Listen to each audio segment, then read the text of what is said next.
Neste caso, Bruno e eu probamos compartir ponencia, igual que fixeron Julián e Adrián antes, pero optamos por un formato diferente. Primeiro vou levar unha parte, despois ele. A miña parte vamos a chamar un pouquinho máis teórica, e a de Bruno un pouquinho máis práctica.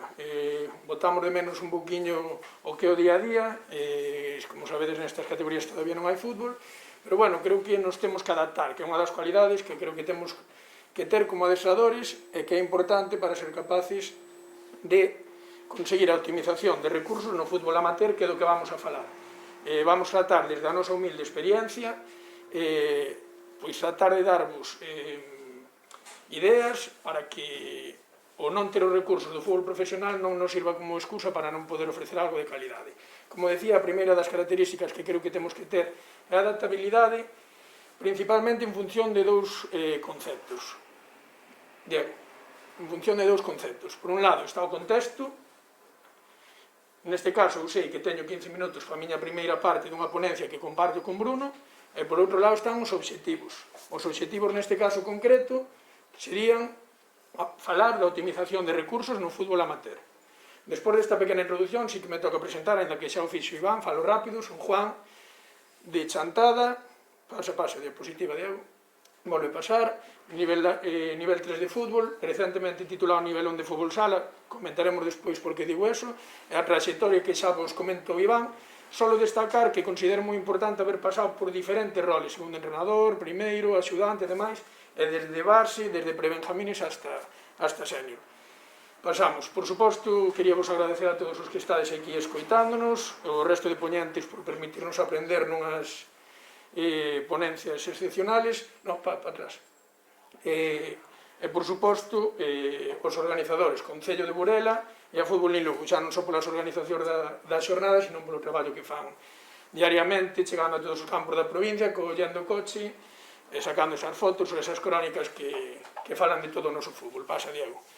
De coller o coche, precisamente, vai o primeiro exemplo que traigo nunha entrevista a Rubén de la Barrera en Fútbol de Banquillo, que cita: recuerdo haber cometido auténticas barbaridades y locuras con el coche. A Coruña Almería, a Coruña Portugal, a Coruña Madrid, Cataluña, en algunos casos con algo que iba a ser que estaba cerrado y en otros a la aventura, para hablar con gente de fútbol de todo tipo y condición y también con otra gente que no era del mundo del fútbol. Pasa.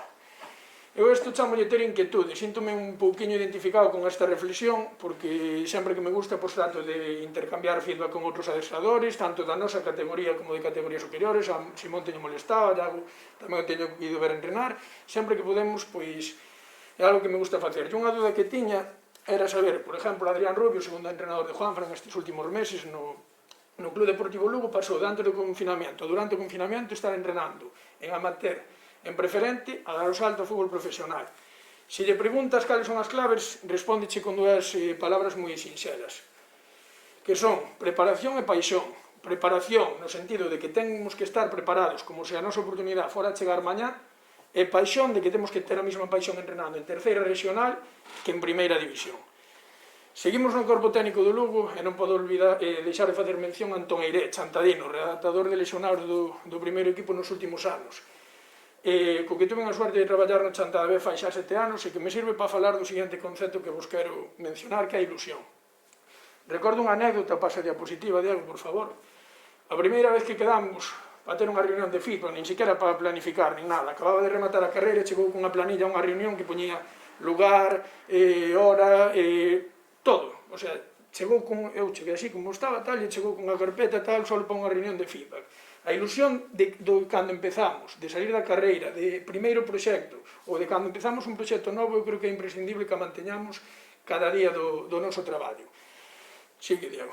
Falando de Lugo e de Chantadinos, non podía deixar de falar de Roberto, que temos aquí con nós, eu non o recordo porque era máis cativo, pero decían cando era cadete ali en Chantada, entrenaba cos cadetes, entrenaba cos juveniles, entrenaba cos maiores, e cando quedaba un gol, que ainda convencía o irmão ou algún compañero para que lle quedaran facendo tiros. Como vos digo, non recordo ese detalle, porque xa foi hai moitos anos del, pero sí recordo unha conversación que tuvemos hai 3 ou 4 anos, eu traballaba en Lugo, ele ainda era xogador, e cheguei a ver a Champions a unha cafetería, estaba con un amigo común, puxémonos a tomar algo, outro amigo e eu pedimos unhas cañas e ele pediu unha auga. E claro, explicounos que, co paso dos anos, para manterse en élite era moi importante cuidar a alimentación e certos conceptos. E matizou. Pero bueno, un capricho de vez en cando podes te dar unha caña ao mes ou por aí.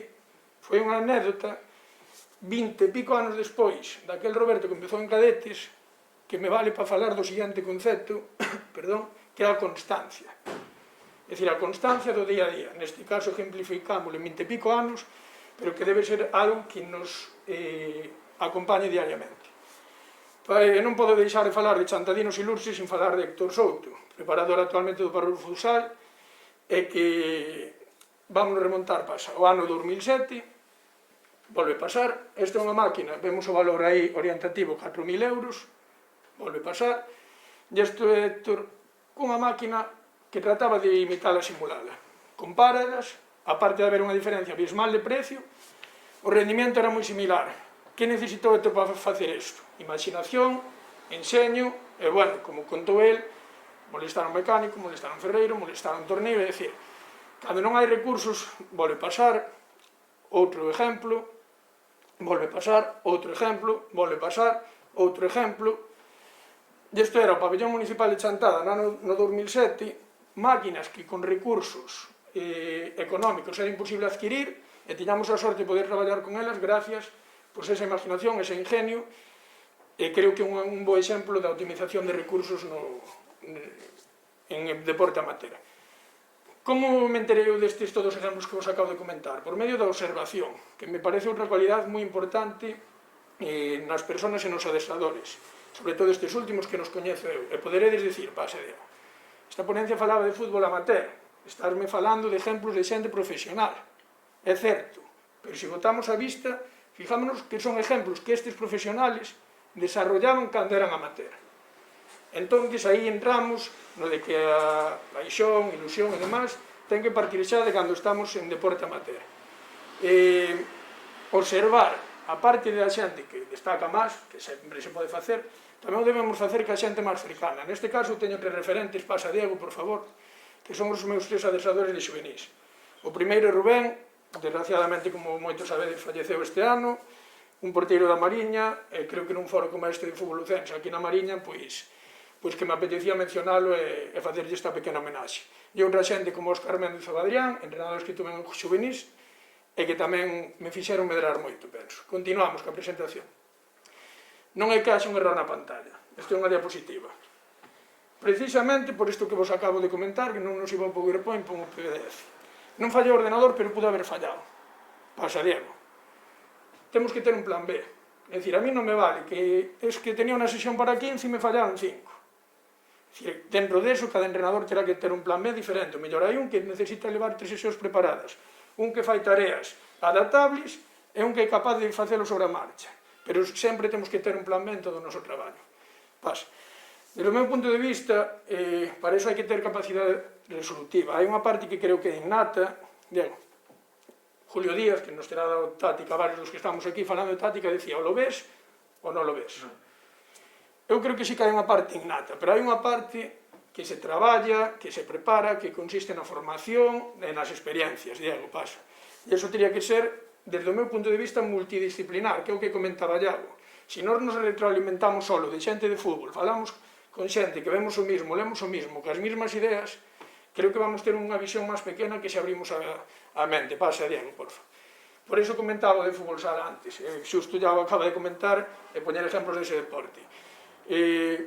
Actualmente, que estamos os entrenadores de primeira regional máis aburridos con a ostra, pois estou tratando de complementar a miña formación con cursos de nutrición, de inglés ou de outras áreas. Eu considero que é moi importante, incluso fora do noso deporte. Poño arriba, eu son licenciado en Administración de Empresas, tuve en experiencia, por exemplo, no traballo en entidades bancarias. Eu creo que calquer experiencia nos pode valer ser extrapolable para a nosa área de entrenadores. Pasa, Diego. Importante salir da zona de confort. É dicir, moitas veces estamos acomodados no equipo da casa, no equipo do pueblo, estamos cómodos e costa nos dar un paso, pero é unha característica que considero que é moi importante que sexamos capaces de dar o paso e salir desa zona de confort a veces. Pasa. Traballo. Pode sonar a perogrullo, pero é básico. É dicir, os secretos non existen. E aquí quero diferenciar porque parece que sempre hai que traballar os entrenadores para chegar ao fútbol profesional. Non. Se nós entrenamos a un equipo de terceira regional, teremos uns objetivos diferentes co que queira chegar ao fútbol profesional, pero temos que acompañar o traballo. Hai unha frase moi boa que atopei estes días nunhas jornadas de TEDx que decía: por los sueños se suspira, por las metas se trabaja. As metas cada un ten que marcar as súas, pero temos que ser consecuentes con elas e traballar en consecuencia o que buscamos. Pasa. Falamos de humildade e creo que nunca debemos perder a perspectiva para dar o mellor de nos mismos cada día. Cando non somos entrenadores, a primeira vez que nos dá un equipo infantil ou cadete é la leche. Cando temos o cadete queremos o juvenil, cando temos o juvenil o sénior. Cando estamos en segunda regional queremos o de primeira. E así sucesivamente, e iso é positivo. Por suposto que é positivo ter a ambición en crecer, pero non nos debe facer perder a humildade de decir, como eu xa entrenei en primeira regional, agora entreno nos infantiles e non preparo os entrenamientos. Considero que ese acordarnos sempre onde empezamos, porque é moi importante. E igual que eso, tamén enlazo xa co seguinte concepto, Diego, de normalidade, porque hai certa tendencia a veces a parecer que só vale o noso, que só vale o novo, o innovador, a nova escuela que lle chamamos, e quero deixar unha reflexión, este é Rubén Alves, tamén de fútbol de banquillo, decía, a veces nos volvemos locos con os planes de partido hipercomplejos. Cando un entrenador de 60 años dice, se el malo é o lateral izquierdo hai que atacar pola derecha. Non é tan simple, evidentemente, sabémoslo todos os que estamos aquí, pero o que quero dicir é que a veces, como entrenadores en segunda regional, en terceira regional, en primeira regional, que é un pouquiño fútbol amateur, non temos que demostrar todos os días que somos buenísimos poñendo 55 conos. Que hai entrenamientos nos que fan falta 55 conos, sí, pero mellor hai unha sesión na que arreglamos co balón uns petos e tres. E eu creo que moitas veces perdemos esa normalidade e é importante no día a día. Motivación. Para min o motor de todo é o motor de todo. É dicir, todo o que acabamos de falar, se non hai motivación non busca firmas, se non hai motivación non te formas, se non hai motivación non vas ter ilusión e demais. Entón, se non somos capaces de ter motivación en algún momento, porque ao largo dunha temporada todos tenemos momentos de baixón e de subidós, temos que ser capaces de buscala, se non é por nos mesmos marcarnos distintos factores mediante a que nos chegue, pero temos que ser capaces. Medio xa finalizando a miña parte, porque agora vai continuar Bruno, dixemos que vamos falar de optimización. De a modo de resumen, quero decir que sería, Diego, pasa, Diego, agora é cando hai que pasar, non dunha en unha, porfa. Ter claros os obxectivos, ter preparación, capacidade resolutiva, imaginación, multidisciplinaridade, humildade, podes pasar máis rápido, son os términos que ao chegar á última paras.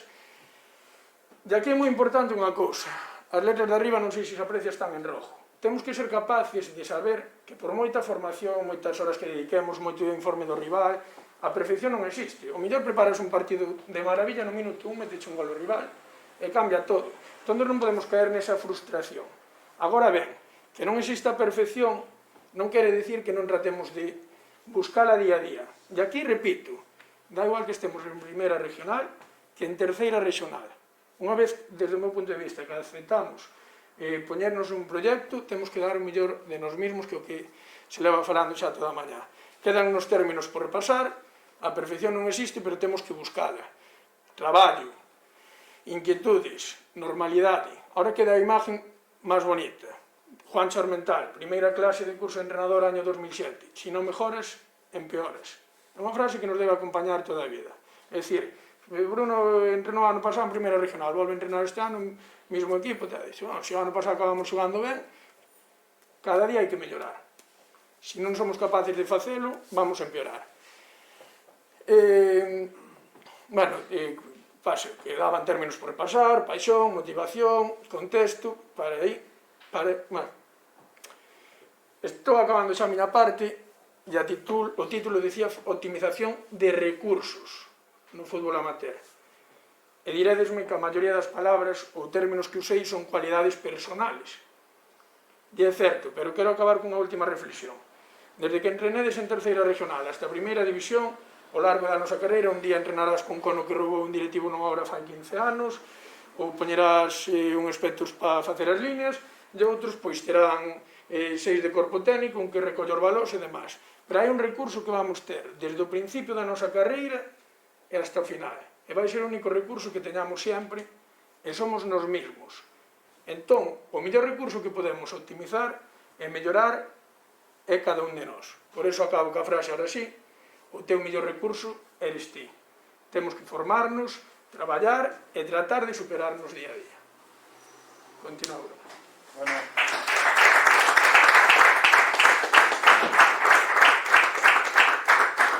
Hola, buenos días. Bueno, antes de nada, gracias Juan por estas semanas de trabajo, fue todo un placer. Gracias también a todos los asistentes, a la gente que nos sigue por streaming.